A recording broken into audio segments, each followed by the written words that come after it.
Thank you. Thank you, Jessica. Thank you, Luc. Well, I'm afraid my English accent is not as perfect as both of you, because I'm Belgian French spoken, so you can clearly hear my terrible French accent when I'm trying to speak English, but I hope you will be able to understand me. So, happy Women's Day. It's once a year, so take good care about this day, because tomorrow is another day.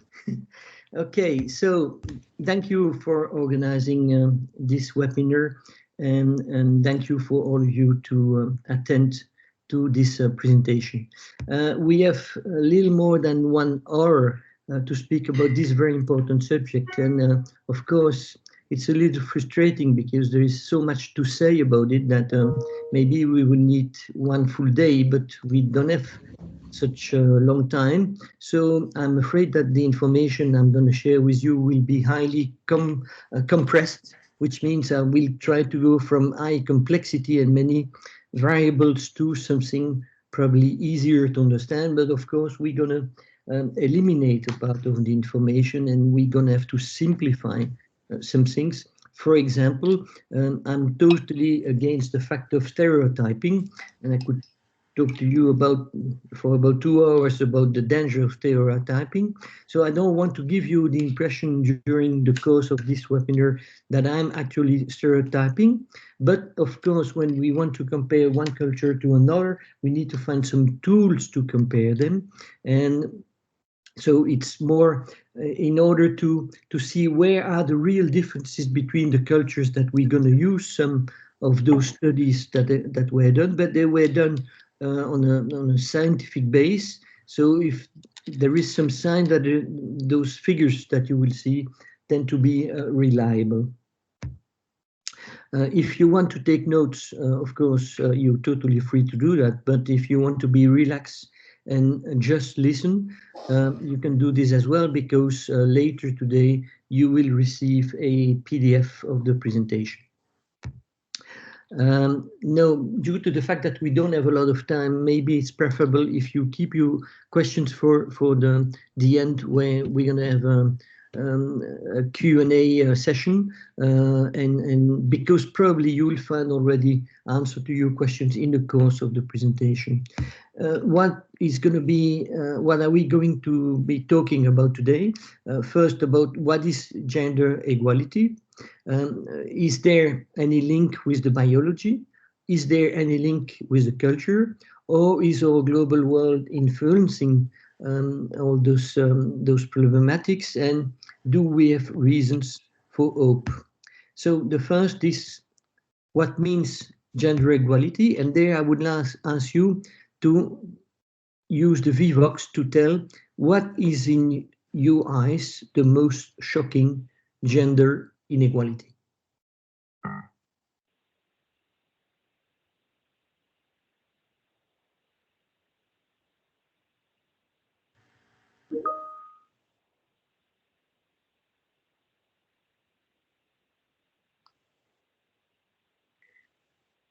Jessica, I personally don't see the answers, so if you can help me in telling me what are the answers.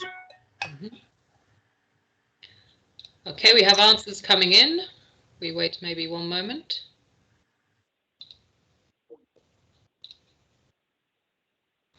Okay, so in summary, I would say there's 3. We have salaries, le plafond de verre, okay, and loan difference. Loan difference, okay. Loan, L-O-A-N. Okay. Well, yeah, you're right to say that, but in fact there are many fields of possible inequalities. It's in health, in all the rights and the safety. It's about doing stereotypes and sexism. It's as well including violence. And in some countries, those honor killings. In many countries, feminicide. We have unequal access to the justice, to political and to public decisions making.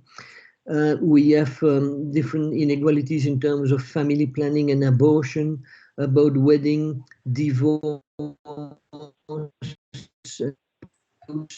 about traditional harmful practices that we shall see in a minute, about economic empowerment of women, about the freedom of movement. In some countries, women are not allowed, for example, to drive a car, and things like that. So, and this is not a full list, it's only a part of the possible inequality. So it's going in many, many different directions. And of course, when you look for sources of information, you will find a lot of possible sources of information. I've based this presentation on 5 very well-known organisms who have carried out several surveys about those inequalities. First of all, for example, the European Institute for Gender Equality, they are measuring every year for the last 6 years 31 indicators that they have been grouping afterwards in 6 core domains that we shall see in a minute, and they've been adding 2 additional domains. And this study was carried until last year in, of course, the 28 countries of the Economic Union, and probably starting this year with only 27 countries due to the Brexit. So you see, in average, the score for Europe is for all criteria altogether, we reach almost 68% of equality. So it's about a little more than 2/3, but you can see there are many big differences when you look to the details. For example, as far as health is concerned, we reach there almost 90% of equality. But if you look to the power, we are just above 50%. So there are certainly areas where we still have a lot of room for progressing, and there are some where, okay, we have almost already reached a kind of equality. Now, if you look on this chart, the darker the chart is going to be, the best the equality will be. And so you see very clearly that in Scandinavia, they have reached very high equality figures. And you will understand in a few minutes by a survey that was done that we understand why it is like that. The countries of Europe which are most on the west part tend to be more equal as well. And the countries that used to be in the past communist countries, and which are more on the eastern part, there the figures tend to be a little lower.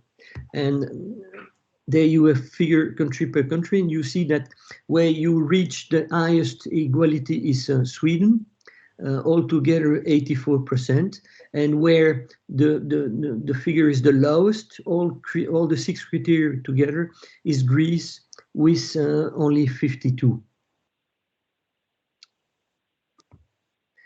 Now, as you can see here, you have those 6 core domains, and you see that it's fortunately progressing everywhere. And the power one, who is still the figure where we have the lowest achievements, is being growing quite importantly during the last 10 years. And I guess and I hope that this curve will go on increasing, so that we will shortly be around 70, 80, and then maybe later 90% equality. Now we shift to another study done by the European Economic and Social Committee. And there, for example, you see that within the committee, for the period, but it's already a long period of time, from, let me see, because it's very small on my screen. I'll have a look on my other screen where it's bigger.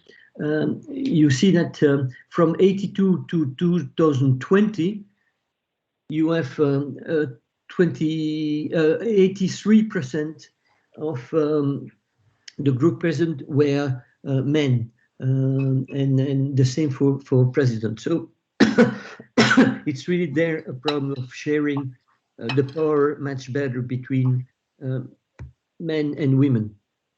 And we tend to maybe believe that the main workplace discrimination might be gender, but in fact it is not gender. As you can see here, in one case out of two, it's much more retaliation. So it's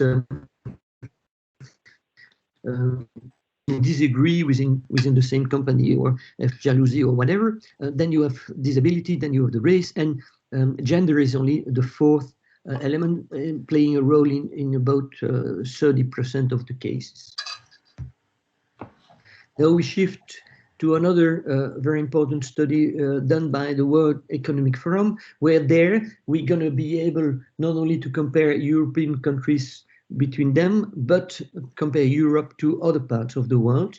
And you can see that, in fact, it's in Western Europe that you find the highest score of equality. Of course, not exactly the same as those that we saw before, because the calculation system is a little different. But here you can see that we achieved equality in about 76% of the cases. The United States is not far away, as well as South America. And where will you find much more inequalities? It's going to be more in Africa, in South Asia, and in the Middle East. There you can see the green line, the lowest, is in the Middle East and North Africa. So that's the place where you have much more room for progress, and probably is being very slow up to now because of traditions and cultures, and I will come back to this, maybe as well religion influence. But we'll see at the end of the presentation that we have really reasons to hope that it's going to change now much quicker because of all the changes that are observed in the entire world. Here is another figure showing the gender gap. That's the latest figure I could find, but it's not that old. And you can see that the more green it's going to be, and particularly dark green, the gender gap will be small, and the more it's going to be red, the more the gap will be big. And it's kind of confirming what we already saw. The most equal countries are based in Scandinavia, and you can see that it's much more in the Middle East and in the North Africa that you can find the biggest differences. Now, it seems as well, according to another survey, that on average, women have only 3/4 of the legal rights that the men have. So there as well, there is a lot of room for progress, but let us not forget that 100 years ago, when the movement for women's liberation really started, women could not even vote in the majority of the countries of the world. I said in the beginning that there are still some traditional practices and mutilations. Fortunately, those are now in the process of progress disappearing, but again, the social pressure, the traditions, and things like that tend to slow down those evolutions. What kind of thing can we see in the world? The first one is fortunately finished for already some decades. It was that tradition of bandage feet in China that was used there for centuries, and apparently it was a sign of being more beautiful when you had those small feet. But look to the damage it was causing to the feet. And another theory said that the reason why they wanted to do this is not only to be pretty, but it's because the men didn't want their wife to be able to escape from home because they could not run with shut feet. But can you imagine how terrible it was to have your feet totally disformed with this tradition? Fortunately, it's been forbidden, and apparently it's no finish in China. As well in Asia, you probably know those giraffe neck women in Burma. Fortunately, you have only a few villages left where they use this, and unfortunately, it's because some tourists like to go and see that they keep this tradition, but it's terrible, and it's starting, as you can see there on the right side, at a very young age, and believe me, if those women try to take this away, they would immediately die because they don't have the muscles and everything to keep their head without the neck, without the metal neck. Something else which is terrible as well is excision, and you could say that there is as well the male version with circumcision, but circumcision is even much more related as well to religion factors. Now, excision, unfortunately, is still practiced in quite many countries, and you see that every year about 200 million girls and women in 30 countries have been subject to excision. But there again, apparently it's slowing down, but not quick enough. And what is very strange with this excision phenomena is that, in fact, it's generally practiced by women. So women are active actors and promoters of those terrible habits, which means that it's really the social pressure. So social pressure means as well culture, who is kind of forcing those women to do that.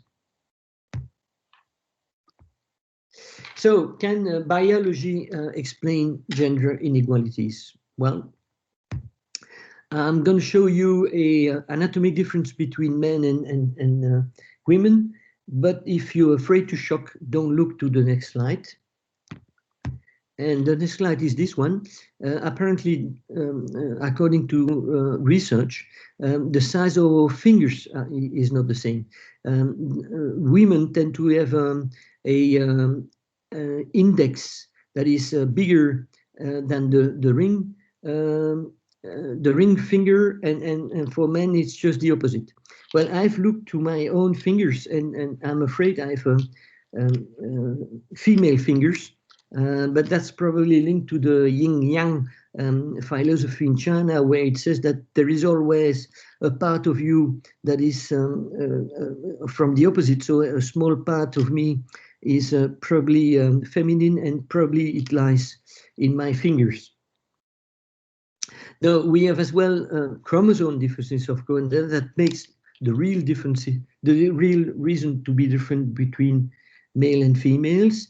And of course, we all know as well that we have hormonal differences, and hormonal will not only create biological differences, but differences in the way we behave, in the way we might be depressed or not, and things like that. Many of those things might be linked to hormonal differences.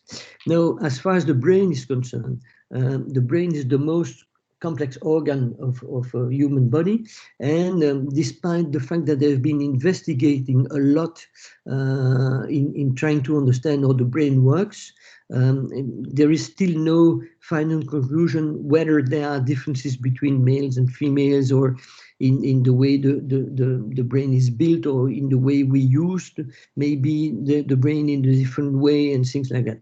The only thing that seems to be agreed upon is that apparently male brain is slightly bigger than female brain. But does it make you more clever? I show you a video that apparently proves that it is not the case.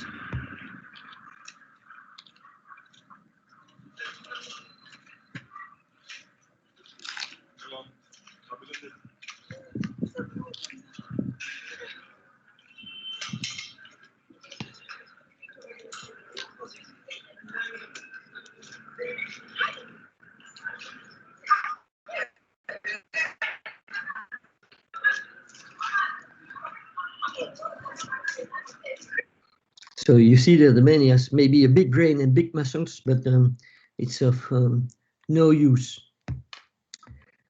No, yes, generally speaking, men are supposed to be taller, they're supposed to be more heavy, and they're supposed to have more muscles than females, and it's linked to biology and other elements. So I can admit that a long time ago, maybe 10,000 years ago or something, it would make some sense that the man running quicker, having more muscles, would maybe go out and go hunting, and because fighting against a mammoth or something would probably require to be able to run very quickly and be able to have a lot of muscles to be able to kill the mammoth, and they would share the different activities by having the woman staying at home, preparing the meals and taking care of the kids. And that's something we have been reproducing for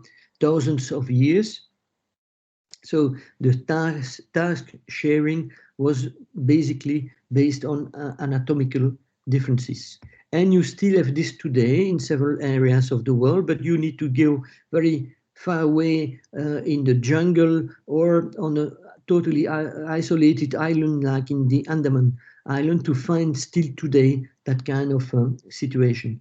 In modern societies, which is really today the majority of the humanity, anatomic differences play a minor role or no role at all. So it means we have to find another balance, another way to share the different activities within the family. But still, male domination still remains as a frequent model. In fact, what's happening is that women generally keep going, taking care about the kids, about the home, about the food and all those things. And the man said, well, I do my job outside and that's enough. No, the men have to change, have to accept that they have to share this with women, but as well, and I know some cases with my friends, some women don't want to share. They decide that they want to keep control on this. They say you are not able to go out to buy some food at the supermarket because you know nothing, so I'll go myself and things like that. So it's really on for both of genders to decide to change, but men have to change more than women. Now, this is a study that was done by the Lancet, and it shows that, in fact, the gender inequalities are not no longer based on biological differences, but yes, it's based on differences, on cultural differences. And that's something that we will now see in more details. Well, culture is acquired at a very young age.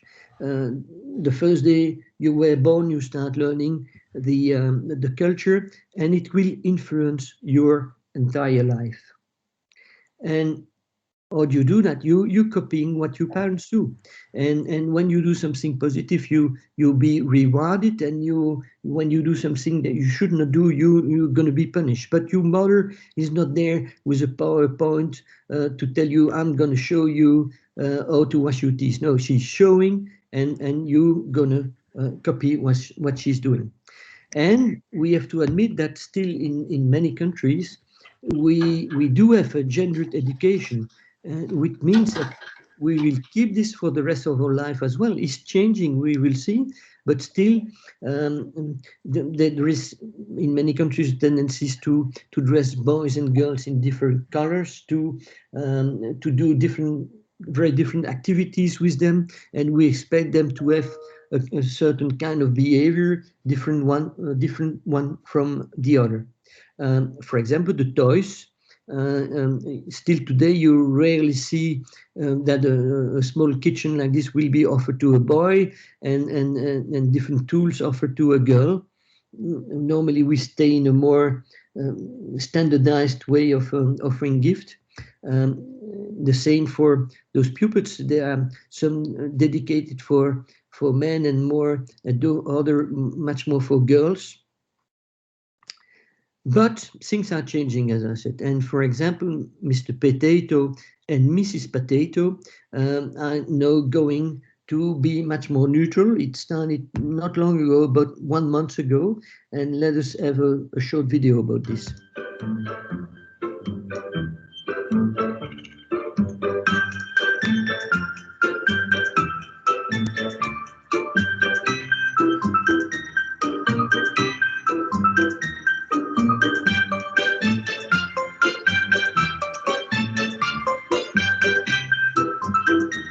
this is a really smart move for Hasbro. They're taking an iconic brand that has been around for 70 years and that was cemented in consumers' minds through Toy Story. And they're saying, boy, it's really powerful, but we need to make it more relevant for tomorrow. So they're keeping the important components, its authenticity, but they're letting kids put it together in new and fresh ways to make it more relevant. Okay, so you see the world is really changing today. Now, where do we learn the culture? Well, you have different vectors. Of course, the first one, the most important one, is the family. The second one is school. Then you have religion, which may have a very strong influence depending on the religion and the country, and as well all the sport activities and whatever that the youngsters may practice.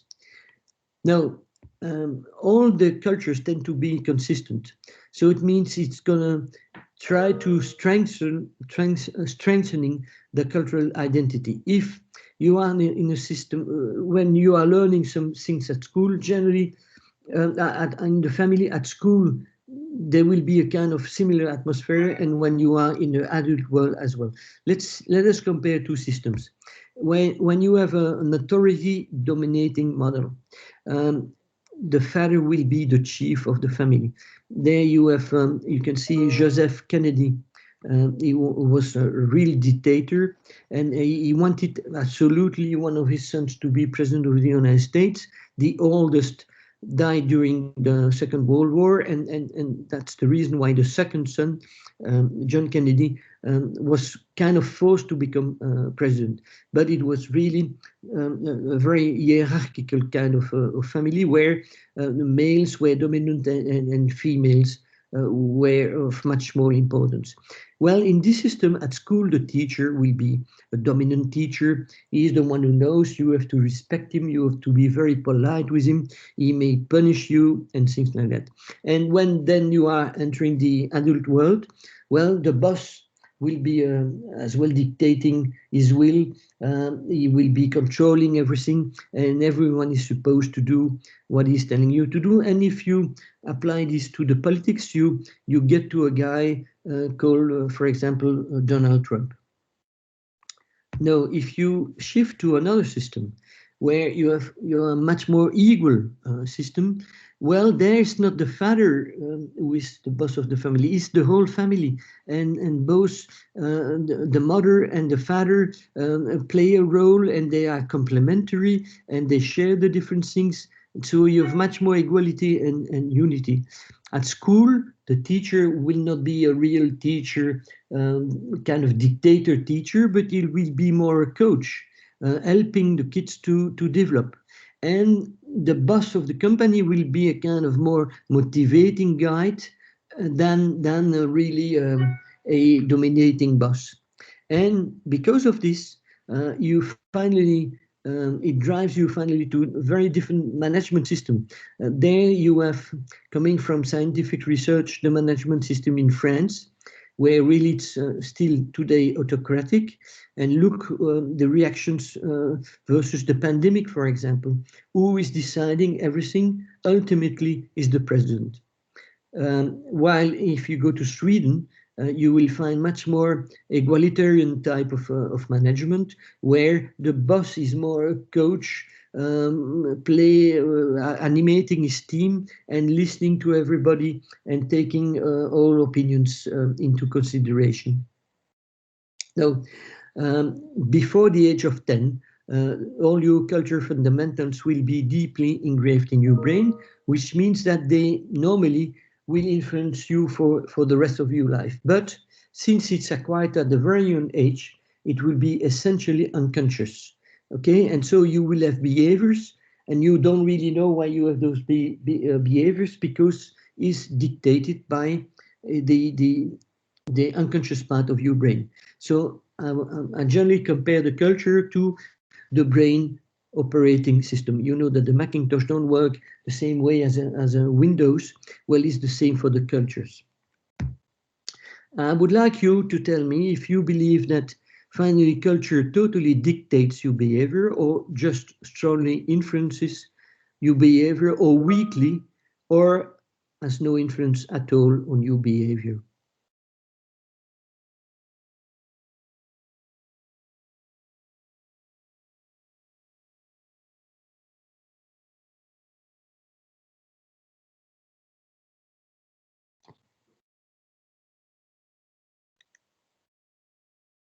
Jessica, you have answers? We still have a few answers coming in.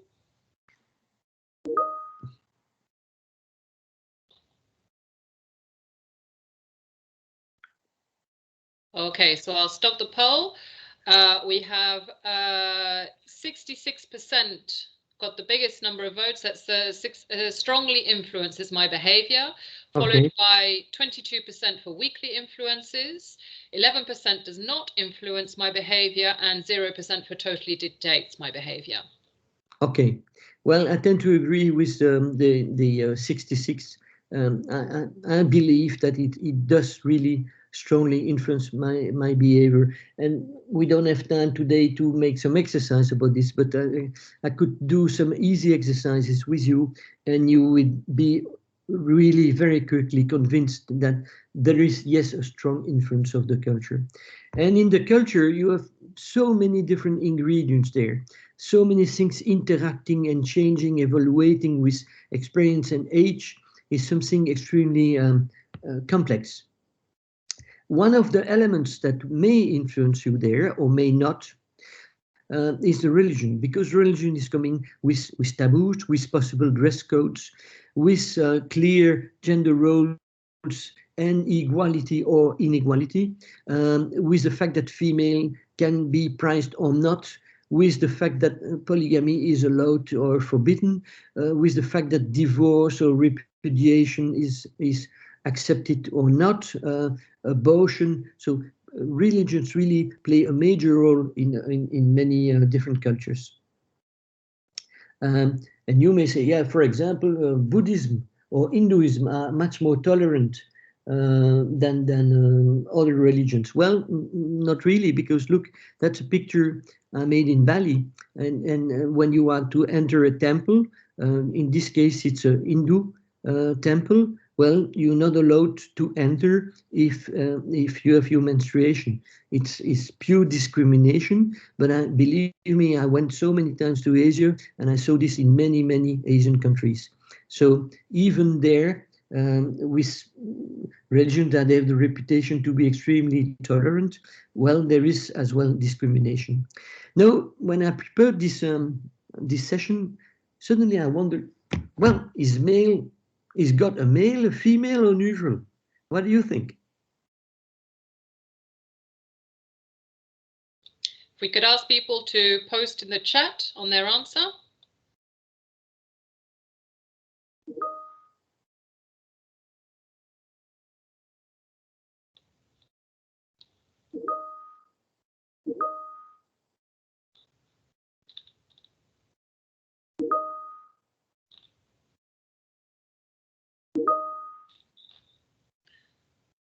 And we have quite a few answers coming in with a mix.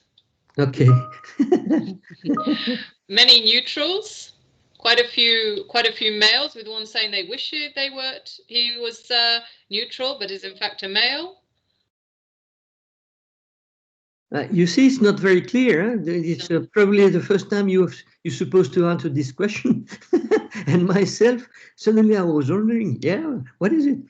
Well, in fact, if he exists, probably is neutral, okay? But it's the interpretation that humanity is making of God that will maybe give him a gender. So the Christian, they generally refer to God the Father and God the Son.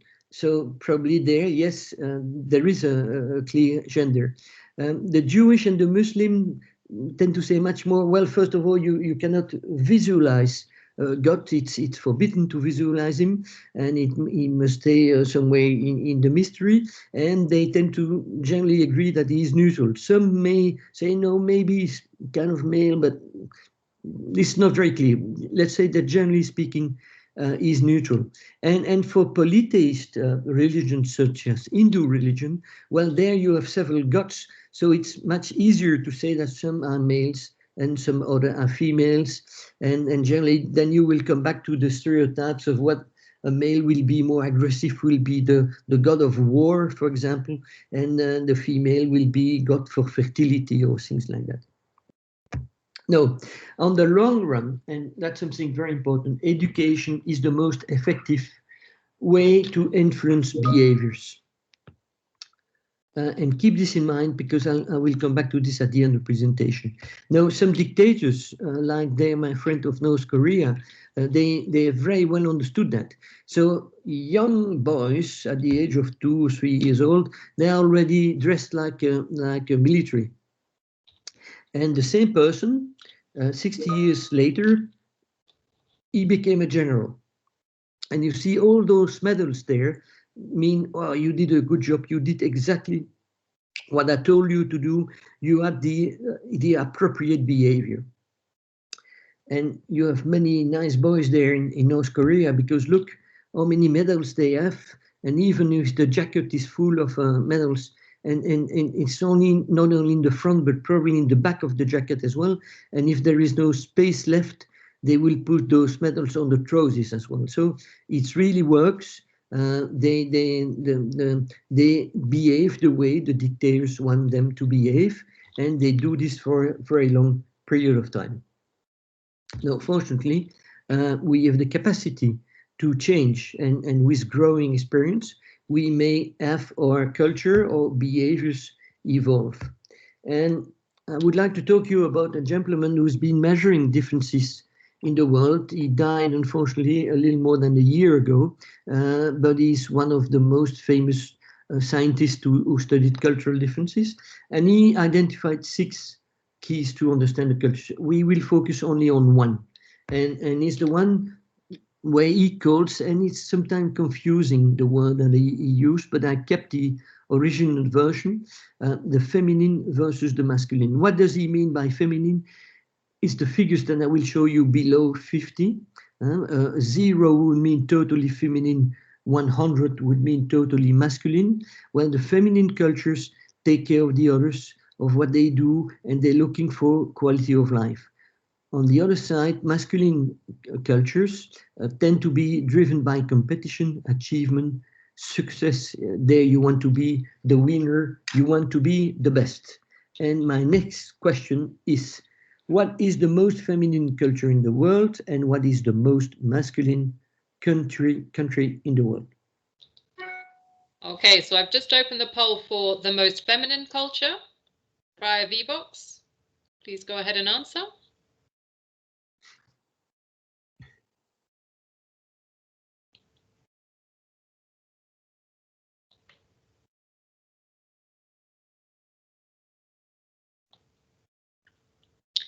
So in the answers we're coming here, we have got several for Sweden, Nordic countries. Yes. And if we go on to the next one, which is the most masculine culture in the world?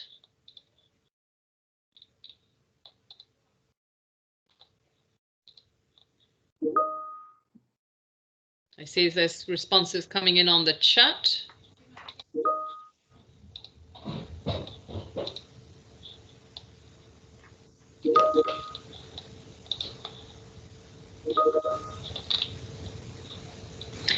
And for that, we've got Saudi Arabia, Korea, Japan, North Korea, France, and the Swiss. Okay, well, you are all good experts in cultural intelligence. Maybe not for France and what was the last one you mentioned? Swiss. Huh? Swiss. Not, but yes. Where do you find the most feminine cultures is in the Scandinavian countries, and yes, the most masculine culture is Japan, but I agree that Korea and Saudi Arabia are not far away. Look to the figures for Europe. You see Sweden is 5% and Norway is 8%, but Denmark is not far away, Netherlands and so on and so forth. You see that, for example, you have a huge difference already with Italy, where you reach 70%. Now, if you look to the world, the darker the color is going to be, the more masculine it's going to be. And there you can see that basically in Asia, it's still very male-dominant cultures. Some parts of South America and some parts of Europe as well. Now, here are figures about OECD, who studied the gender gap. And what you see, in fact, there you have Norway and Sweden, where really the gender gap is very small, around 5%. And look to Japan and Korea, they are almost 25 up to 30%. Yes, there you can find big differences. And women in politics, again, not surprisingly, in feminine countries, women play a much more active role in feminine cultures, and much less so in masculine cultures like Japan, with the lowest score in this study. Now, I don't know if there is a link, immediate link, to do this with this, but if you look into the happiness index, the darker is going to be, the highest the happiness is going to be. Well, you're not really surprised to see that in fact it's in Scandinavia that the people declare themselves the most happy. It's probably not only, but probably a link as well to this different kind of approach in the culture, much more feminine, much more taking care of the others, much more listening to the others. The masculine cultures, they love winners and they hate losers. And that's why probably Donald Trump was so much afraid to lose the election. And remember probably when he came here in Europe and when he went to, I think it was in Normandy, and when he went to cemetery, he said, I don't want to look to those Americans who were killed here because they were losers. It's terrible to say that kind of thing, but it's the education that he obtained, and for him it's logical. In a masculine culture, men and boys must be strong, and they're not supposed to cry. They're not supposed to express their emotions and so on. And we spoke about Japan. Well, we don't have time to comment all the text that I gave you there, and those are the comments made by Geert Hofstede himself, but you will have time to read this in the PDF. But you will see very often, and when I went to Japan, I saw it myself, people do a lot of extra hours. They work till maybe 10 o'clock in the evening, and they start at 7 in the morning because they want to be the winner, the best possible, and they are exhausted. Then they just fall asleep in the underground or elsewhere. In a feminine culture, the atmosphere will be completely different. And what they want is to keep there a good balance between life and work, and make sure that everyone is including. And this will have a strong influence on the way they educate the children, on gender equality, as we already saw, on the way of life, in the management style, in the way they're going to solve conflicts, and so on and so forth. And as well there, the teamwork is something essential. An anecdote, a Brazilian guy who was educated in a very male kind of culture, emigrated in Norway. And he was there for about 6 months. That one day, a guy from the municipality came to ring at his door, and he said, well, we consider doing a playground in your street there, about 200 meters away from your home, and we would like to have the opinion. And the man said, oh yes, please come in and sit down, and I will give you my opinion. And the answer was, no, I'm not looking for your opinion. I'm looking for the opinion of you kids.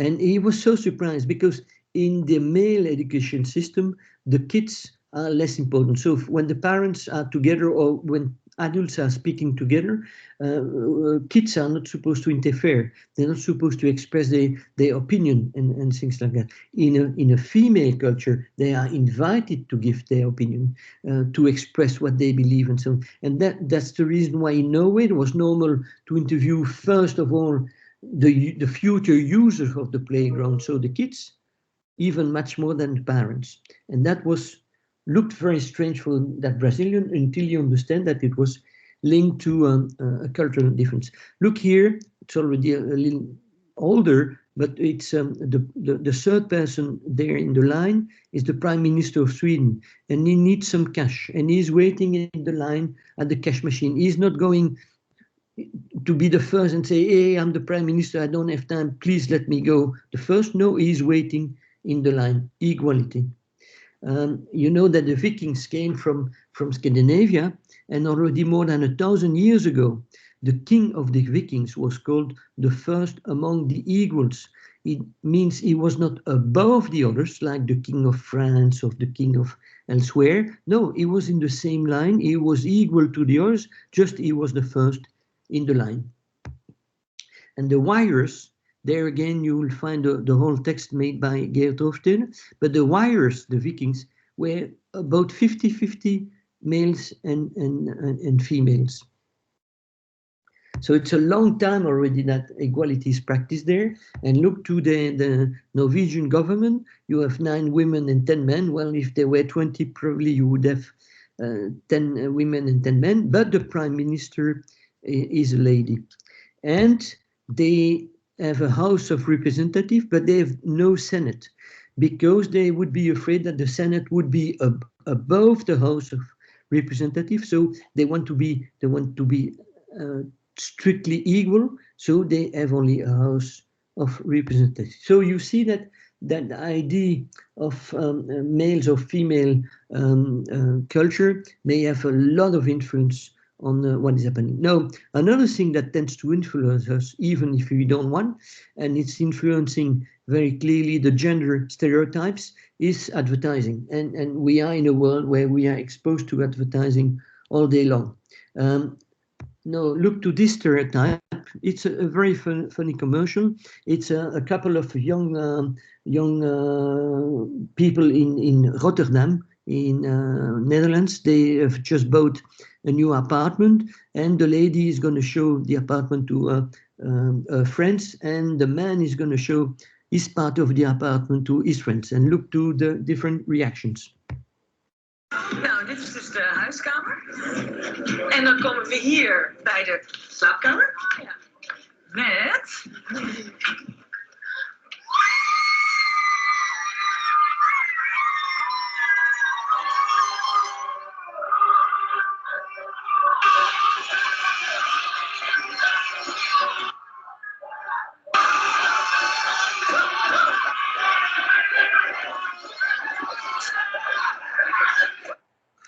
Okay, we all understand that it's a kind of joke, but it's clearly stereotyping. And not all the men are interested in beer or football, and not all the women are just interested by shoes and garments.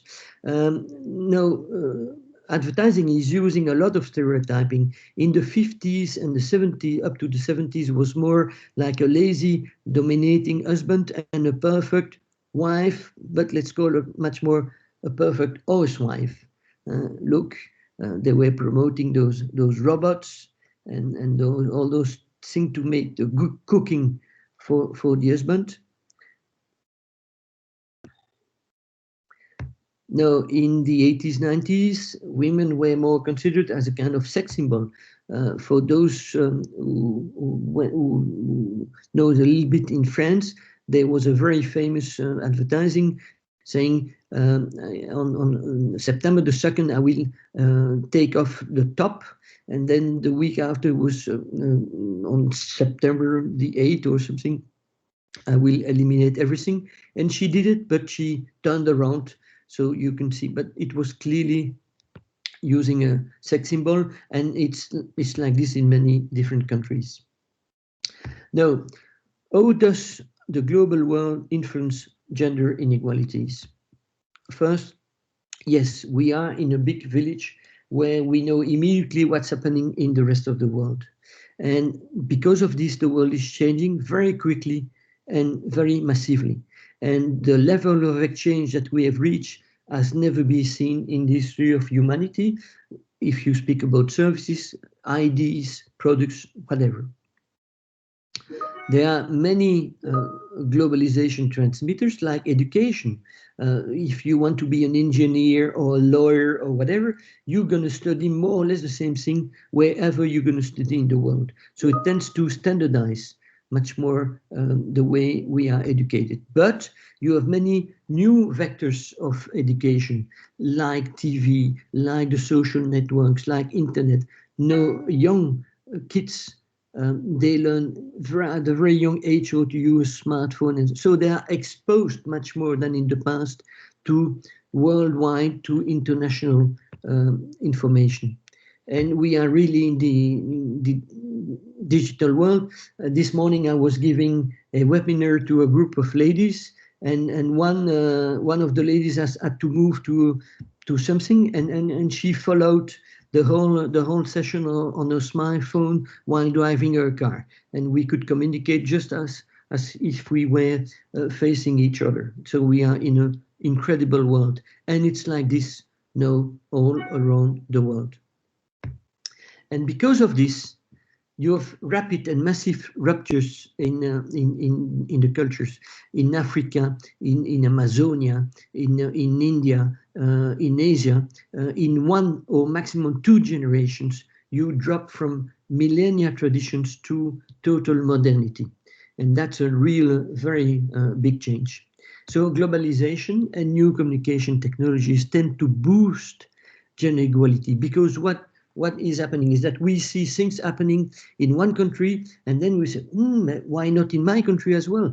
Ooh, this is not good what they do there. We want to change it as well in my own environment. And so it's really a booster to generate more equality. Look to the feminine, look to Weinstein and similar bad boys who are now in prison or about to be in prison, and because of this, all those very strong movement of Me Too and similar came all around the world, and this is really boosting all those changes, and we don't want any longer those violences against women. Well, people still.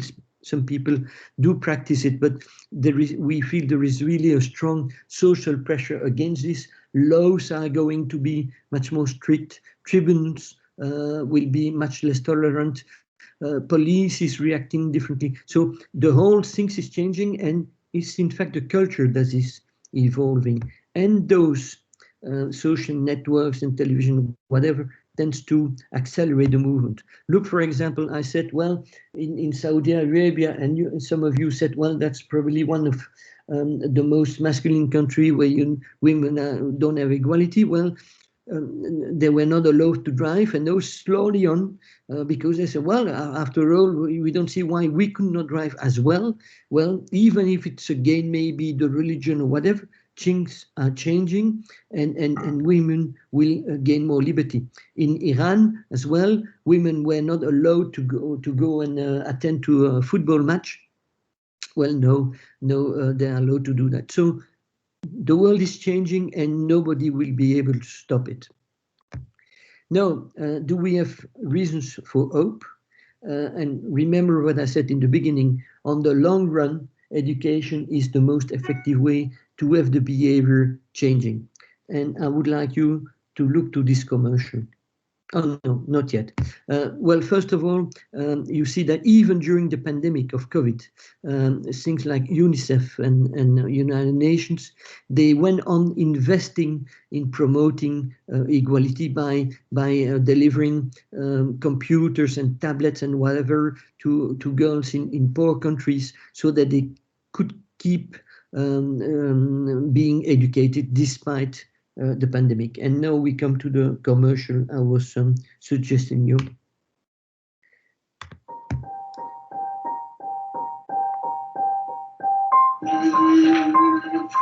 Attention, please.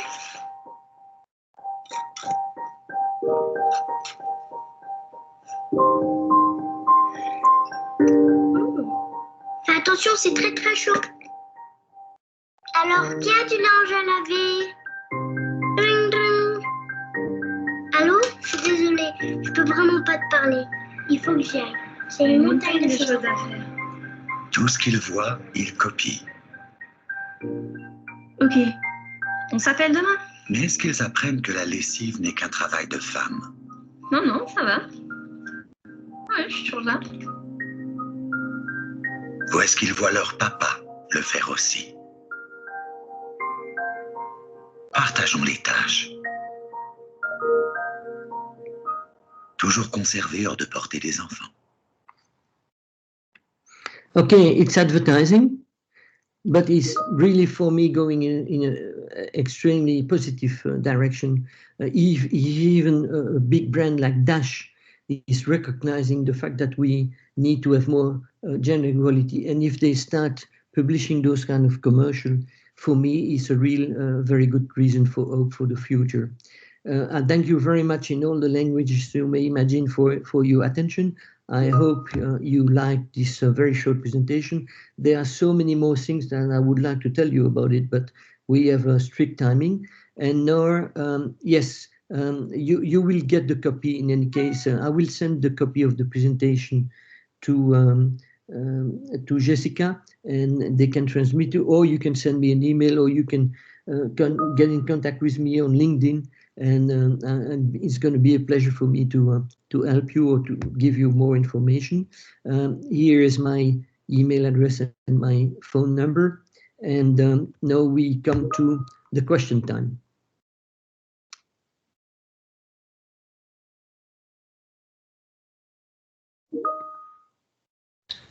Well, thank you very much, Marco. So we've had quite a few questions that have come in via VBox. So what I'll do, I will start with so far has the no slides. So do men-women quotas for leadership roles, such as company boards, help or hinder equality? Are there better solutions out there? Wait a minute, because I'm sorry, and I had a sound problem. Just 1 second. Okay, Jessica, excuse me, can you repeat this for me? No problem. So do men-women quotas for leadership roles, such as company boards, help or hinder equality? Are there better solutions out there? Yes. Well, there are many solutions. As I said initially, if we can educate the children in a way that it's going to be normal for them to be equal, then we will come to an equal world. But no, it's not because of this that the full generation of adults of today must stay unequal. So yes, we have to work as well on having the mentalities evolve, not only with the kids, but as well with the adult world. And I think it's happening today. We can see it every day. Every day you see things all around the world that tend to be encouraging and showing, yes, we do change, both hopefully men and certainly women. We do change our views about those inequalities, and the whole society is changing, the rules are changing, the laws are changing, everything changing, and we are speaking much more about this, and less do we accept things. For example, I saw this morning, when I have my breakfast, I'll always look to the French television, where